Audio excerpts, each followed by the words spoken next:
Hello साथीहरू, स्वागत छ तपाईहरुलाई मेरो आजको मिनी ब्लगमा। आई होप सबैजना सन्चो हुनुहुन्छ होला अनि म पनि एकदमै आरामै छु। अनि मैले चाहिँ यता लुगाहरू छुट्याएर राखेको छु हातले धुने भनेर। अनि मसिनमा हाल्ने लुगा चाहिँ मैले मसिनमा हालेर राखेको छु, हाल्दै छु। अनि हातले छुट्याएको लुगाहरू चाहिँ मेरो बुढाको हो। म चाहिँ बुढाको लुगाहरू धेरै फोहोर भएको कारणले गर्दा चाहिँ म हातले धुँदै छु।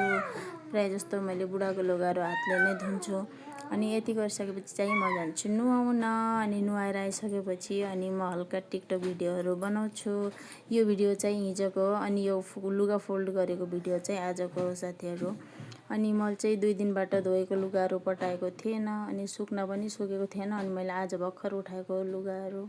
हैदराबादमा चाहिँ 2 दिन लगातार पानी परेको थियो साथीहरू। अनि त्यसैले चाहिँ लुगा सुक्न पाएका थिएनन्। अनि आज चाहिँ पानी परेको थिएन, बिहान घाम लागेको थियो अनि आज चाहिँ लुगा सुके मजाले।